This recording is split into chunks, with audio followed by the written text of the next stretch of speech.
Students, welcome back to our official YouTube channel crack Bengal. আমি প্রিয়া।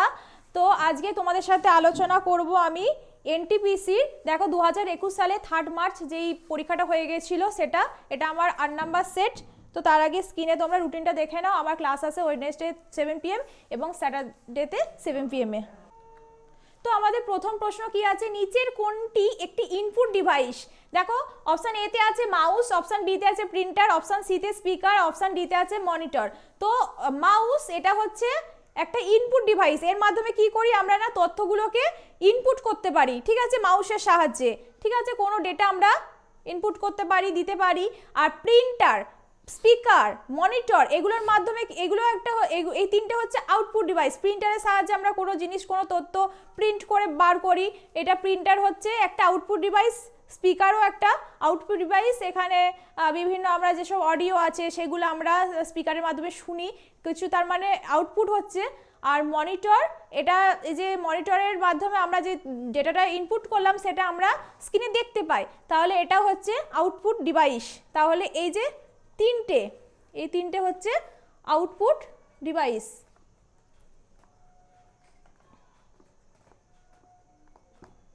আর input device কোনটা না, mouse. দেখো এনটিপিসি কি অ্যান্সার দিয়েছে না, মাউস। নেক্সট, কোন সালে ভারতীয় জাতীয় কংগ্রেসের অধিবেশনে প্রথমবার ভারতীয় জাতীয় সঙ্গীত গাওয়া হয়? তো কোন সালে? অপশন এ তে আছে 1911, অপশন বি তে আছে 1912, অপশন সি তে আছে 1910 আর অপশন ডি তে আছে 1909। তো অপশন এ 1911 হয়ে যাবে এটার রাইট অ্যান্সার। কোন ভারতীয় বিপ্লবী মাইকেল ও ডায়ারকে হত্যা করেছিলেন? তো অপশন এ তে আছে ভগৎ সিং, অপশন বি তে সুখদেব থাপার, অপশন সি তে আছে উধম সিং আর অপশন ডি তে রাজগুরু। তো উধম সিং যেটা অপশন সি তে আছে সেটা হয়ে যাবে এটার রাইট অ্যান্সার।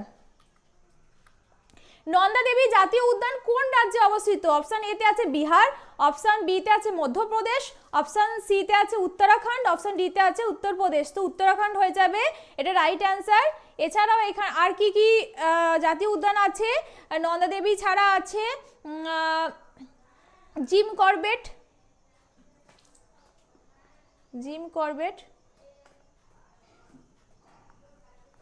রাজাজি,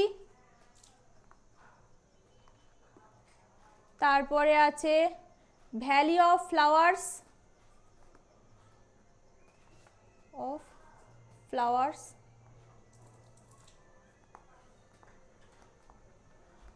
আর গঙ্গোত্রী।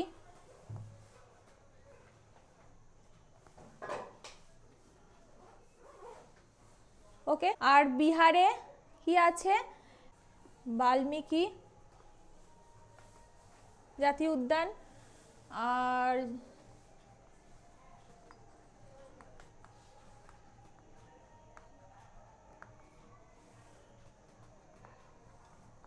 কানওয়াল ঝিল পাখি জাতীয় উদ্যান,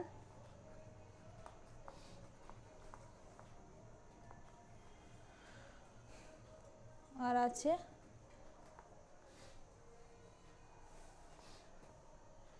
রাজগীর বন্যপ্রাণী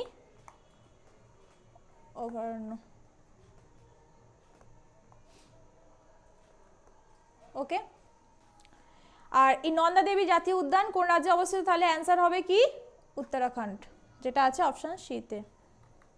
একাদশ পঞ্চবার্ষিক পরিকল্পনা অনুযায়ী জিডিপিতে বার্ষিক গড় বৃদ্ধির হার কত? তো দেখো তোমাদের যে 12টা পঞ্চবার্ষিকী পরিকল্পনা আছে সেগুলো সাল, তারপরে সেগুলো সম্পর্কে ডিটেলস এগুলো পড়তে হবে। আমি কোনো ক্লাসে সময় পেলে এগুলো সম্পর্কে আলোচনা করব এবং কম বেশি আমি আগেও আলোচনা করেছি। তো এত মানে এই কোশ্চেন আলোচনা করতে করতে এখন ওই থিওরিতে যাওয়া পসিবল নয়, তোমরা আলাদা করে পড়ে রাখবে এবং এটার যেটা অ্যান্সার হবে সেটা রাইট অ্যান্সার হবে 9%, যেটা আছে অপশন এ তে।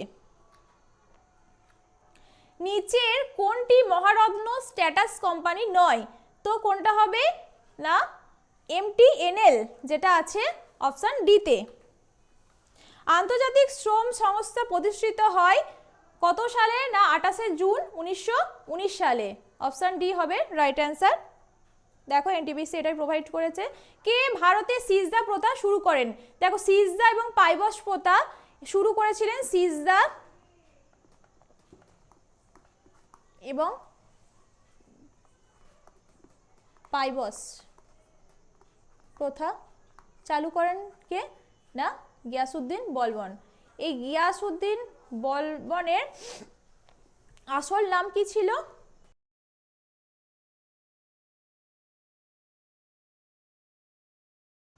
বাহাউদ্দিন।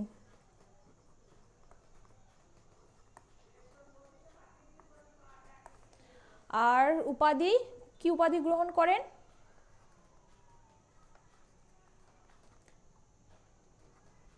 জিল ই ইলাহি। ওকে, এগুলো তোমরা মনে রাখবে এবং তোমরা পসিবল হলে খাতায় নোট ডাউন করে নাও। চৌরি চৌরার ঘটনা কোন সালে সংঘটিত হয়? তো আমি আগের ক্লাসে এটা আলোচনা করেছি চৌরি চৌরা ঘটনা সম্পর্কে, তোমরা প্রিভিয়াস ক্লাসটা দেখে নেবে। এবং এটা কত সালে ঘটিত হয়েছিল? 1922 সালে। ঠিক আছে, অপশান এতে এটা রাইট অ্যান্সার হবে option A. Tata institute of fundamental research কোথায় অবস্থিত? এটা কোথায় অবস্থিত? অপশন এতে আছে মুম্বাই, অপশন বিতে আছে ক্যালকাটা, অপশন সিতে আছে বেঙ্গালুরু, অপশন ডিতে আছে চেন্নাই। তো অপশন এ মুম্বাই হয়ে যাবে এটার রাইট অ্যান্সার। নিচের কোনটি মিথ্যা শনাক্তকারী মেশিন? তো এটা নিচের কোন মেশিনটা দ্বারা মিথ্যে কেউ কথা বলছে সেটা বোঝা যাবে। তো এটা পলিগ্রাফের, এই যে পলিগ্রাফ এই যন্ত্রটার সাহায্যে। তো এটা তোমরা যে আরজি করে যে ঘটনাটা যখন ঘটেছিল তখন তোমরা এই পলিগ্রাফ যন্ত্রটা সম্পর্কে কম বেশি হয়তো জেনেছিলে। যদি নাও জেনে থাকো তাহলে তোমরা একটু সার্চ করো, দেখবে পলিগ্রাফ সম্পর্কে তোমরা জানতে পারবে যে কেউ যদি মিথ্যা কথা বলে তাহলে এটা শনাক্ত করা যায় এইটার সাহায্যে। ঠিক আছে, সাহারা মরুভূমি কোথায় অবস্থিত? সাহারা মরুভূমি কোথায় অবস্থিত? না নর্থ আফ্রিকাতে অবস্থিত। আর এই দেখো রেলও এটা অ্যান্সার প্রোভাইড করেছে। আর সাহারা মরুভূমি এটা হচ্ছে বিশ্বের তৃতীয়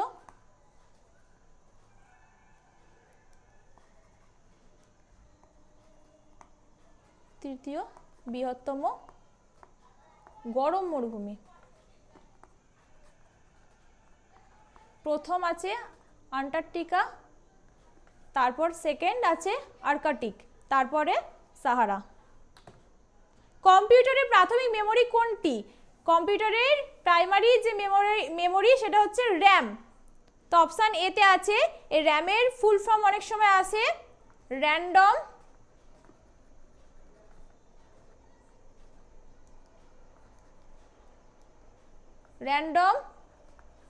অ্যাক্সেস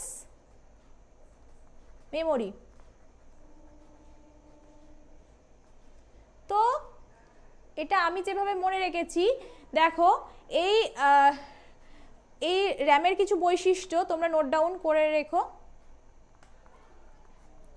দেখো র্যাম বা রাম এরকম একটা ব্যক্তি হিসেবে তোমরা নিজেদের এটাকে ঠিক করে নিতে পারো। তো র্যাম এ খুব ড্রিঙ্ক করে এবং যা এর স্মৃতি এ ভুলে যায়। ঠিক আছে, ড্রিঙ্ক করে এবং ড্রিঙ্ক করার পর সব কিছু এ ভুলে যায়, তাহলে এটা হচ্ছে ক্ষণস্থায়ী স্মৃতি। ঠিক আছে, এটা কি একটা ভোলাটাইল মেমোরি।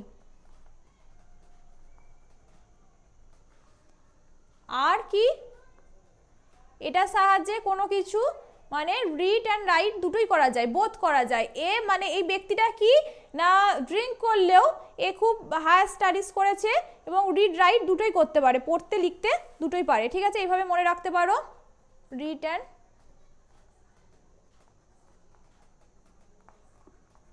রাইট এটার বৈশিষ্ট্য। আর যদি রম বলে, রমের ফুল ফর্ম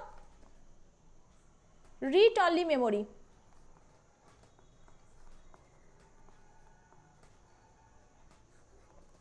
দেখো তো এই রিড এটা শুধু রিড বলছে, তাহলে এটা সাহায্যে কি হয়? শুধু কোনো তথ্য পড়া যায়। ওকে, নেক্সট শিখ ধর্মের প্রথম গুরু ছিলেন, শিখ ধর্মের প্রথম গুরু যিনি ছিলেন শ্রী গুরু নানক দেবজি, অপশন বিতে যেটা আছে। চাঁদে অবতরণকারী প্রথম মহাকাশ যান ছিল অ্যাপোলো 11, অপশন সিতে যেটা আছে। অর্থনৈতিক বিজ্ঞানে নোবেল পুরস্কার দেওয়া হয়েছিল কাকে, না অমর্ত্য সেনকে দেওয়া হয়েছিল, এবং কত সালে দেওয়া হয়েছিল, না 1998 সালে। দেখো 2000 যে সাল তার ঠিক 2 বছর আগে, এইভাবে তোমরা মনে রাখতে পারবে। এবং এই অমর্ত্য সেন ইনি মিড ডে মিল যে ব্যবস্থা চালু হয়েছিল সেই মিড ডে মিল ব্যবস্থাতেও তিনি একটা ভালো অবদান রেখেছিলেন। যত সম্ভব এই মিড ডে মিল প্রকল্প চালু হয় এটার ইয়ার 1995, তোমরা একবার দেখে নেবে, ঠিক আছে। আমি আগে এটা দেখেছিলাম, ঠিক মনেও পড়ছে না, একবার দেখে নিও তোমরা। সুরকোডাডা প্রত্নতাত্ত্বিক স্থানটি কোন রাজ্যে অবস্থিত, এটা কোথায় অবস্থিত, এটা গুজরাট রাজ্যে অবস্থিত।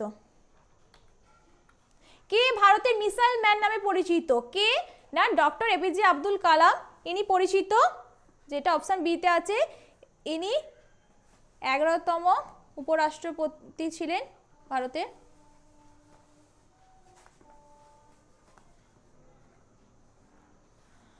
আর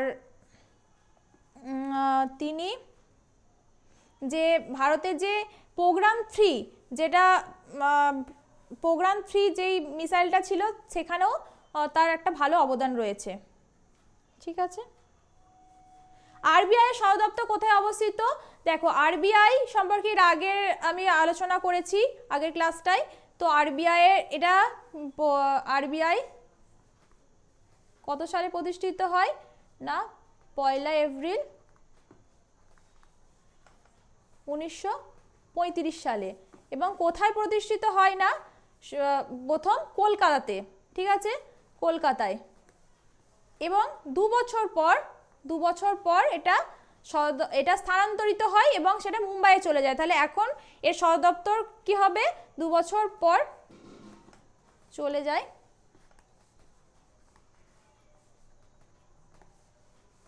মুম্বাইতে।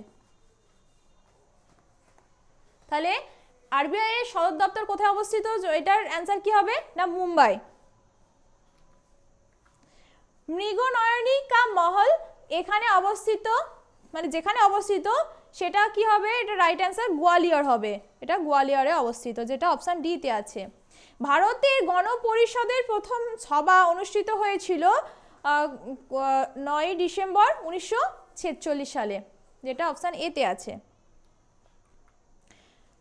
কতটি দেশ সার্কের সদস্য, মানে কতগুলো দেশ সদস্যের মানে সার্কের সদস্য, তো 8টা দেশ হচ্ছে সার্কের সদস্য। এই সার্ক কবে প্রতিষ্ঠিত হয়, সার্ক 1985 সালে। হেডকোয়ার্টার কোথায় অবস্থিত, না নেপালের কাঠমান্ডুতে।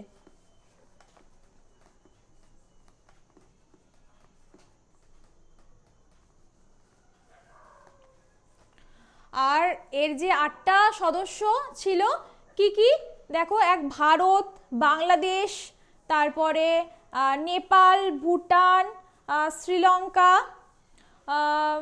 মালদ্বীপ, পাকিস্তান, আফগানিস্তান, 8টা হলো। তো এই 8টা সদস্য ছিল। তো এখানে প্রশ্নই চেয়েছিল যে কতগুলো দেশ সার্কের সদস্য ছিল, তো রাইট অ্যান্সার কি হবে, না 8। ইন্দিরা গান্ধী আন্তর্জাতিক বিমানবন্দর কোথায় অবস্থিত, ইন্দিরা গান্ধী আন্তর্জাতিক বিমানবন্দর এটা দিল্লিতে অবস্থিত, এটা যেটা অপশন এ তে আছে। যদি কলকাতায় চাই, কলকাতায় যেটা আছে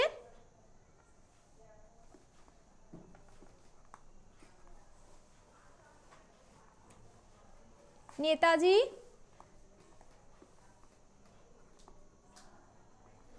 সুভাষচন্দ্র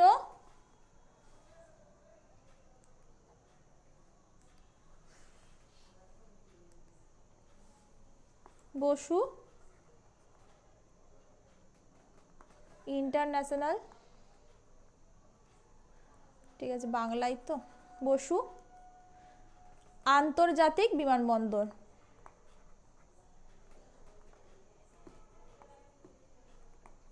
এগুলো একটু তোমাদের মনে রাখতে হবে।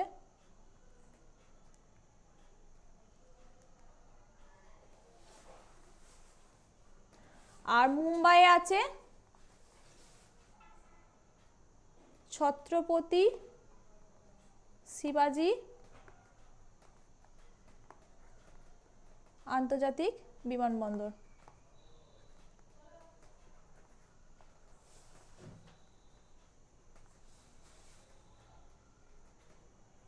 ওকে, দেখো যে অনুলিপি করা পাঠ্য পেস্ট করার শর্টকাট কি গুলি কি কি? পেস্ট করার হলে কি হবে? Ctrl+V। যদি কপি করার বলে তাহলে কি হবে না Ctrl+C। আর যদি কাট করার বলে থাকে তাহলে দেখো এই যে এক্সটা হবে, দেখো এটা কাঁচির মতো মনে হচ্ছে কিছু কাট করা হচ্ছে, তাহলে এইভাবে মনে রাখতে পারি এক্স যেটা আছে সেটা সাহায্যে কাট করা যায়, সি যেটা আছে সেটা সাহায্যে কপি করা হয় এবং ভি এর সাহায্যে পেস্ট করা হয়। আর এই যে পি আছে এটা হচ্ছে প্রিন্টার কপি, এই যে পি আছে এই পিটা হচ্ছে প্রিন্টার কপি।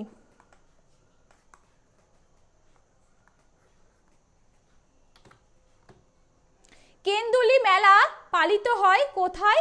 না ওয়েস্ট বেঙ্গলে। ঠিক আছে, এই কেন্দুলি মেলা ওয়েস্ট বেঙ্গলের কোথায় যদি বলে তাহলে এটা বীরভূম ডিস্ট্রিক্টে পালন হয়ে থাকে। এটা এই মেলাটাকে জয়দেব মেলাও বলা হয়ে থাকে। ঠিক আছে, এইটা মকর সংক্রান্তির দিন মানে এটা পালিত হয়ে থাকে, মানে পূর্ণ স্নানের মাধ্যমে পূর্ণ স্নানের দ্বারা সবাই এই মেলাতে মানে সবাই আসে এবং এই মেলাটাকে পালন করে থাকে। ঠিক আছে, তো কেন্দুলি মেলা কোথায় হবে? না ওয়েস্ট বেঙ্গলে পালিত হয় এবং বীরভূম ডিস্ট্রিক্টে। উজ্জয়িনে পরবর্তী কুম্ভ মেলা অনুষ্ঠিত হবে কততে? না 2028 হবে। ঠিক আছে, এবং কুম্ভ মেলা যদি বলা হয় এটাও হিন্দু ধর্মের একটা বড় মানে ধর্মীয় সমাবেশ বলা যেতে পারে। এই মকর সংক্রান্তির দিন এটা পালিত হয়ে থাকে। ঠিক আছে, আমি হিন্দু কেন বইটির লেখক কে? এটার লেখক হচ্ছে শশী থারুর। ঠিক আছে, শশী থারুর, অপশন সি হবে এটার রাইট অ্যান্সার। জাতিসংঘ শব্দটি প্রথম কে ব্যবহার করেন? ফ্র্যাঙ্কলিন ডি রুজভেল্ট, যেটা আছে অপশন বিতে। স্বাধীন ভারতের প্রথম গভর্নর জেনারেল কে ছিলেন? যদি ব্রিটিশ এটা চেয়েছে তো ব্রিটিশ গভর্নর জেনারেল স্বাধীন ভারতের লর্ড মাউন্টব্যাটেন হবে, এবং যদি ভারতীয় চাই, ভারতীয় বললে কি হবে না চক্রবর্তী রাজা গোপালাচারী।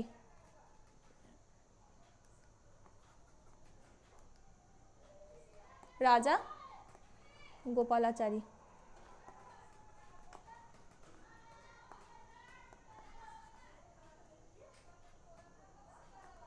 ওকে, এই